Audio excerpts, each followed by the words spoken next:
हमारे YouTube channel पर जिसका नाम है फन विद केमिस्ट्री बाय दीपक प्रजापति। आज हम लोग पढ़ने वाले हैं SN1 रिएक्शन। क्या पढ़ने वाले हैं? SN1 रिएक्शन, जिसका मतलब है न्यूक्लियोफिलिक सब्स्टिट्यूशन यूनिमॉलिक्यूलर। देखिए CH3 थ्राइस CBr लिया है, वाटर लिया, क्या बन गया? CH थ्राइस OH और HBr। ये न्यूक्लियोफाइल है, Br क्या आपका? Leaving group. ठीक है, इसका मैकेनिज्म देखते हैं।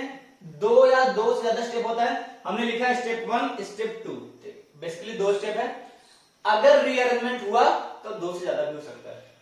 तो फॉर्मेशन ऑफ कार्बोडाइन, पहला स्टेप क्या है? Formation of carbocation. वो स्लो है, वो क्या है? स्लो है और रिवर्सिबल भी है। क्या है? रिवर्सिबल भी है। तो आप पता है जो स्लो होता है वही RDS होता है, रेट डिटरमाइनिंग स्टेप। ठीक है, RDS स्टेप। देखिए ध्यान से, ये Br है, ये निकल जाएगा, क्या बन जाएगा? 3 डिग्री कार्बोकैटायन, काफी स्टेबल है। ये आपका इंटरमीडिएट है SN1 का, जिसमें रीअरेंजमेंट पॉसिबल है। ठीक है, स्टेप 2 के क्या है? Attack of nucleophile. स्टेप 2 क्या है? अटैक ऑफ न्यूक्लियोफाइल, जो क्या है? फास्ट। देखो ध्यान से, ये वाटर है, कैसे काम करेगा? ऐसे न्यूक्लियोफाइल अटैक कहां करेगा? C+ पे। कहां करेगा? C+ पे अटैक। क्या बन गया? O पे चार्ज क्या जाएगा? प्लस। O पे चार्ज प्लस आया, ये खींचेगा इलेक्ट्रॉन, यहां से निकल जाएगा H+। H+ निकल गया, यहां से Br माइनस क्या मिलेगा? HBr। ठीक है, ये क्लियर है? तो आपको मुझे समझ आ गया क्या करना है? जो भी लिविंग ग्रुप है उसे हटा देना है, कार्बोकैटायन बनाना है। अगर रीअरेंजमेंट पॉसिबल है तो आप उसे रीअरेंज करें। कहां तक? जब तक वो मोर स्टेबल न हो जाता। फिर जहां पे Cl+ आया है उसे वहां क्या करें? न्यूक्लियोफाइल चिपका दें। क्लियर है? SN1 के कुछ फीचर्स हैं, वो जानते हैं क्या होते हैं। पहला है rate is direction to RX। ये सिर्फ एल्काइल हैलाइड के कंसंट्रेशन पे ही डिपेंड करता है। न्यूक्लियोफाइल कैसा है, कितना कंसंट्रेशन है, उस पर डिपेंड नहीं करता, क्योंकि ये रेट के एक्सप्रेशन में नहीं आता है। फर्स्ट ऑर्डर रिएक्शन है। क्या है? फर्स्ट ऑर्डर रिएक्शन है। क्यों? पावर 1 है। ये पॉइंट इंपॉर्टेंट है कि molecularity of SN1 reaction can not be defined. Molecularity of SN1 reaction can not be defined. क्यों डिफाइन नहीं कर सकते हो? Because this is complex reaction. आपने अगर केमिकल काइनेटिक्स थोड़ा पढ़ा है तो आप जानोगे कि molecularility is defined only for elementary reaction. Molecularity has no significance for complex reaction. लेकिन molecularility of RDS step is 1.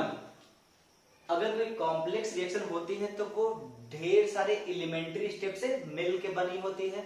तो उस कॉम्प्लेक्स रिएक्शन को हमने कई पार्ट में तोड़ा था। RDS स्टेप एक एलिमेंट्री स्टेप है, तो उसको हमने क्या बोल दिया? molecularility of RDS step is 1. Clear है? Energy level diagram generally SN1 क्या होगा? Exothermic, not always. फिर बोल रहा हूं मैं, जैसी लाइन SN2 में थी सिमिलरली। देखो ये रिएक्टेंट था आपका CH3CBr H2O। पहले बना कार्बोडाइन, मैक्सिमम इसका एक्टिवेशन एनर्जी होगा क्योंकि ये क्या है? स्लो है। ठीक है, फिर पानी अटैक करेगा तो O पे चार्ज आएगा प्लस। फिर अटैक किया, क्या बन जाएगा? आपका प्रोडक्ट बन जाएगा। बात आई समझ? कोई डाउट? तो पूछता क्या है? कितने इंटरमीडिएट बने? क्या बोलोगे? 1 और 2, 2 इंटरमीडिएट बने। फिर पूछता कितने TS बने? 1 2 3। तो ध्यान रखें, TS is always intermediate plus 1। TS is always intermediate plus 1। Stereochemistry देखते हैं क्या है। जैसे आपको पता है कि SN2 में क्या होता है? इन्वर्जन। SN2 में क्या होता है? इन्वर्जन। SN1 में क्या होता है? SN2 में था इन्वर्जन, SN1 में था पार्शियल रेशमाइजेशन। SN1 में क्या होता है? Partial racemisation takes place. ठीक है, अगर आपके बोर्ड में आता है, मतलब अगर आपके स्कूल में लिखना है तो आप पार्शियल वर्ड को स्किप करना, सिर्फ क्या लिखना? रेशमाइजेशन टेक्स प्लेस। क्यों? NCERT ने लिखा है भाई साहब, नहीं तो स्कूल वाले नंबर काट देंगे, फिर मुझसे मत करना। ठीक है, लेकिन रीजन क्या है इसका? पार्शियल करने का मतलब आप समझते हैं। देखो ध्यान से, अगर आपने ये Br लिया था तो यहां पे क्या था? CH3 CH3 और CH3। ठीक है, जब ये भागा तो यहां बन गया प्लस चार्ज, यहां क्या बन गया? Plus charge. आइए समझते हैं पार्शियल क्यों बोला है हमने। अब दादा जॉल अटैक करेगा, अब जॉल अटैक करेगा। तो देखो ध्यान से, ये है प्लेनर, ये स्पीसीज क्या है बाबू? प्लेनर। अगर ये प्लेनर है, एकदम प्लेनर, तो पानी का अटैक फ्रंट अटैक भी हो सकता है और पानी का अटैक बैक अटैक भी हो सकता है। तो पानी का अटैक फ्रंट अटैक भी हो सकता है, पानी का अटैक बैक अटैक भी हो सकता है। ठीक है, दो, फ्रंट अटैक और बैक अटैक। अब बात है अगर दोनों अटैक है तो 50-50 होना चाहिए, तो क्या हो जाता है 100% रेशमाइजेशन, लेकिन 100% रेशमाइजेशन नहीं होता है, 100% रेशमाइजेशन नहीं होता है। अगर ये फ्रंट अटैक किया तो एक बार मैं बना लेता हूं, OH आएगा फ्रंट अटैक से और एक बार बैक अटैक से, मैंने बना लिया डायरेक्ट, वो भी प्लस आया, बॉल स्किप किया, आप भावना को समझो, ठीक है। इसको बोलते हैं हम लोग रिटेंशन, क्या बोलते हैं बाबू, रिटेंशन। इसको क्या बोलते हैं, इन्वर्जन, क्या बोलते हैं, इन्वर्जन। अब जानते हैं कि यार पार्शियल रेशमाइजेशन मतलब इन दोनों में से कोई ज्यादा है, भावनाओं को समझो, इन दोनों में से कोई एक ज्यादा है। अब रिटेंशन ज्यादा है या इन्वर्जन ज्यादा है वो जानते हैं, देखो ध्यान से, इसको बैक साइड अटैक करने में किसी भी प्रकार का रिपल्सन नहीं लग रहा है, वो तो सर SN2 में भी नहीं लग रहा था। इसमें देखें जब ये Br गया है तो Br ऐसा थोड़ी ना भाग जाएगा, Br कहीं तो होगा ना, यहां पे अगर प्लस चार्ज जनरेट हुआ है तो कुछ तो अट्रैक्शन होगा Br मैच का, ऐसा नहीं कि निकल के भाग गया, कहां गया हमको क्या पता, ठीक है। तो वो आसपास कहीं है, जब ये अटैक करने आएगा इसका कुछ तो पोर्शन क्या करेगा, रिपेल करेगा, बात समझ। तो जब ये फ्रंट अटैक करेगा, ये बैक अटैक करेगा, तो फ्रंट अटैक में Br माइनस निकल के बहुत ज्यादा दूर नहीं गया, वहीं आसपास कहीं पड़ा हुआ है, उस Br माइनस में और इस वाटर में कुछ रिपल्सन होगा, बहुत ज्यादा नहीं कुछ, ठीक है। तो यहां पे जो परसेंटेज आएगा, सपोज वो 60 से 70 हो गया, ये कितना हो जाएगा 30 से 40। बात समझ, ऐसा नहीं कि ये वाला 90 ये 10, इतना भी डिफरेंस नहीं आएगा 90-10 का। इन्वर्जन का कंसंट्रेशन रिटेंशन से ज्यादा होगा, मतलब जो इन्वर्टेड प्रोडक्ट बना है उसका परसेंटेज थोड़ा सा रिटेंशन वाले प्रोडक्ट से क्या होगा, ज्यादा होगा, इसलिए इसे क्या बोलते हैं, पार्शियल रेशमाइजेशन बोलते हैं। क्या बात आई समझ, इन्वर्टेड का कंसंट्रेशन थोड़ा सा ज्यादा होता है रिटेंशन से, आई बात समझ। तो ये था आपका फीचर्स, ठीक है। नेक्स्ट देखते हैं factors affecting rate of SN1 reaction. अब पढ़ने वाले factors affecting rate of SN1 reaction, देखिए ध्यान से। पहला इफेक्ट ऑफ एल्काइल ग्रुप, क्या है इफेक्ट ऑफ एल्काइल ग्रुप, तो rate is directly to stability of carbocation, क्या बोला, rate is directly to stability of carbocation. क्यों, कार्बोडाइन बन रहा है इसमें, तो 3 डिग्री में क्या होगा, रेट ज्यादा हो जाएगा कि मोस्ट स्टेबल कार्बोडाइन है। फिर क्या आएगा 2 डिग्री में, 1 डिग्री और CS रिएक्शन बहुत ही रेयर, या फिर बोल दो ना के बराबर, होता ही नहीं है भाई साहब, CS रिएक्शन तो कभी नहीं होगा, 1 डिग्री में बहुत ही रेयर, या फिर ना के बराबर नेग्लिजिबल। मोस्टली आपको SN1 हमेशा 3 डिग्री में दिखेगा, हमेशा 2 डिग्री में भी दिखेगा, 1 डिग्री और CS रिएक्शन में होना मुश्किल है, ठीक है। अब देखिए ध्यान से, कुछ एग्जांपल करते हैं। सपोज कुछ ऐसा, यहां पे है Br, ठीक है, और यहां पे है Br, पानी का अटैक करा है, ठीक है, this is A, this is B, बताएं किसका रेट ज्यादा होगा। तो काम क्या करना, देखो ध्यान से, यहां बना प्लस, यहां बना प्लस, ठीक है, इस पे पानी अटैक कर जाएगा, ठीक है, क्या बन जाएगा 2 डिग्री अल्कोहल, इसमें भी रीअरेंजमेंट होगा, क्या होगा रीअरेंजमेंट, क्या 1,2 हाइड्राइड शिफ्ट, यहां पे H है ना, यहां पे क्या H, क्या होगा 1,2 हाइड्राइड शिफ्ट, 1,2 हाइड्राइड शिफ्ट, काहे हुआ, क्योंकि ये 1 डिग्री था, शिफ्ट पे काम हो गया 2 डिग्री, फिर से क्या बन जाएगा वाटर का अटैक। और ये देखिए भावनाओं को समझो, प्रोडक्ट सेम बना है, प्रोडक्ट सेम बना है, तो किसका रेट ज्यादा, कृपया ध्यान दें, स्टेबिलिटी ऑफ काउंटेंट बोला, लेकिन क्या बोला, first time form, not after rearrangement. ऐसा नहीं सर ये 2 डिग्री बना है, ये भी तो रीअरेंज होकर 2 डिग्री बन जाए, फिर रेट तो बराबर होना चाहिए ना मुन्ना, रेट बराबर नहीं होगा। क्या बोला, first time form, first time form मतलब ये 2 डिग्री है, ये 1 डिग्री है, मतलब A का रेट क्या होगा, B से ज्यादा होगा, A का रेट क्या होगा, B से ज्यादा। चलिए सॉल्यूशन करते हैं, बताना क्या होगा, काफी बेहतरीन प्रश्न है। Cl जॉल दादा, बताया किसका रेट ज्यादा होगा, जब यहां बनेगा तो ये बनेगा 2 डिग्री कार्बोडाइन, और जब यहां पे आएगा ये बनेगा 1 डिग्री कार्बोडाइन, बताओ किसका रेट ज्यादा होगा, अरे बोलो सर 2 डिग्री का, लेकिन आंसर तो बी है, आंसर क्या है B, which is most stable carbocation है, which is more stable carbon ion? Sir ये वाला ना, ये ज्यादा स्टेबल है, इसे बोलते हैं सीपीएम। क्या बोलते हैं? CPM. This carbocation is stabilised by क्या? Dancing resonance. डांसिंग रेजोनेंस से क्या हो रहा है? ये स्टेबल हो रहा है। जिसको पता है उसके लिए अच्छी बात है, जिसको नहीं पता है मेरा जीओसी में वीडियो है, वो जाके देख ले, ठीक है। डांसिंग रेजोनेंस पे क्लियर क्या हो जाएगा? B greater than A. Sir ये फंडा क्या? Rate is directly to steric hindrance. कृपया ध्यान दें, SN2 में क्या था? Rate is inversely to steric hindrance. SN1 में क्या है? Directly to steric hindrance. एक बड़ा प्यारा सा क्वेश्चन है ये, इसका और इसका पूछता है किसका रेट ज्यादा होगा। देखिए इसमें 9 अल्फा है, इसमें क्या है? 9 अल्फा है, इसमें कितना? 0 अल्फा है, 9 का 0 अल्फा है। तो आप बोलोगे सर यहां बनने वाला कार्बन का ज्यादा स्टेबल। ये काफी स्पेसिफिक एग्जांपल है, अगर ढेर सारा एग्जांपल नहीं मिलेगा, बहुत स्पेसिफिक है। ये 9 अल्फा है, 0 अल्फा है, which is more stable sir? ये तो रेट ऑफ एक्शन क्या होगा? रेट ऑफ एक्शन क्या होगा? ये होना चाहिए, लेकिन आंसर क्या है? ये बात है समझ।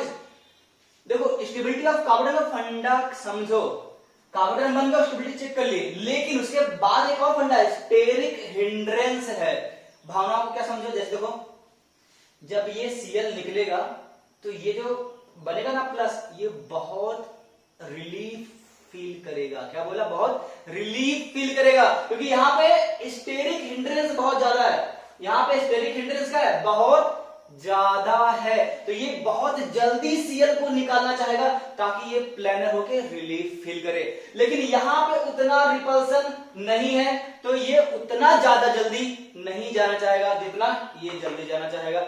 इसलिए बोलते हैं rate is equal to steric hindrance. बड़ा अच्छा एग्जांपल है, आप ध्यान रखें, इसका रेट क्या होगा? ज्यादा होगा। क्लियर है? आगे बढ़ते हैं। सेकंड देखें, इफेक्ट ऑफ लीविंग ग्रुप। तो लीविंग ग्रुप का फंडा वही है कि लीविंग ग्रुप अगर अच्छा होगा तो रेट क्या होगा? ज्यादा। आई क्या? अच्छा लीविंग ग्रुप, Br उससे बुरा, Cl उससे बुरा, F तो सबसे घटिया है। ये तीनों मॉडरेट लिविंग ग्रुप में आते हैं, ये पुअर लिविंग ग्रुप में आता है। OH कहां पे आता है? ध्यान रखें, OH is poor leaving group. OH कैसा? पुअर लिविंग ग्रुप है। ये अपने आप नहीं जाएगा भाई साहब, ये चला गया कार्बन आयन बन लिया। तो पूछा है A और B में किसका रेट ज्यादा होगा? आंसर है बी का रेट ज्यादा होगा ए से। ए में तो रिएक्शन ही नहीं होगी, ए में तो रिएक्शन ही नहीं होगी। क्यों नहीं होगी? क्योंकि because this is poor leaving group. तो सर यहां कैसे हो जाएगा? तो ध्यान देखें, OH को बेटर लिविंग ग्रुप कैसे बनाते हैं? CH3 का थ्राइस COH है, ये जो HBr है, ये HBr कहां जाता है? H प्लस और Br माइनस में। एसिड है बाबू, क्या होगा? H प्लस है, OH का लोन पे अटैक करेगा, बताओ क्या बना लेगा? CH3 का थ्राइस C, यहां क्या जाएगा? OH2 plus. क्या बन जाएगा? OH2 plus. अब जल आ गया, धरती पानी छोड़ रहा है, धरती पानी छोड़ रहा है, इसका मतलब water is good leaving group. पेड़ लगाएं ज्यादा से ज्यादा, धरती पानी छोड़ रहा है, water is a good leaving group. ये तुरंत भागेगा और क्या बन जाएगा? CH3 का थ्राइस C प्लस, फिर अटैक करेगा क्या? Br minus. बात समझ? तो अगर आपको OH को भगाना है तो एसिड लेके आना है, OH को भगाना है तो एसिड लेके आना है। सर अगर एसिड नहीं हुआ तो क्या OH भागेगा? क्या बोला? OH को भगाना है तो एसिड लेके आना है, अगर एसिड नहीं है तो क्या OH नहीं भागेगा? एक और तरीका है, कृपया ध्यान दें, CH3 का थ्राइस OH, इसमें डाल दे TSCl। क्या डाल दे? TSCl। What is TSCl? TSCl is tosyl chloride.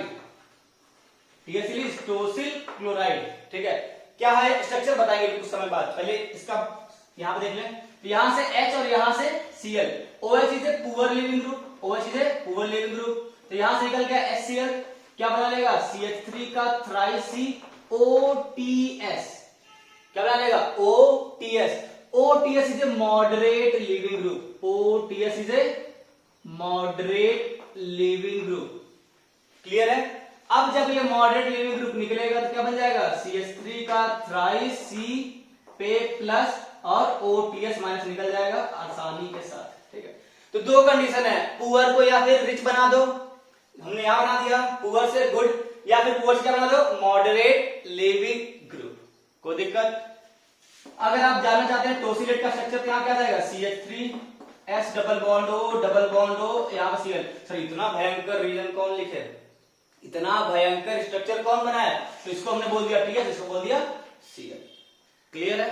Next देखते हैं इफेक्ट ऑफ न्यूक्लियोफाइल। अभी हमने जब फीचर्स लिखा था वहां बोला कि न्यूक्लियोफाइल पे इसका रेट डिपेंड नहीं करता है, ठीक है।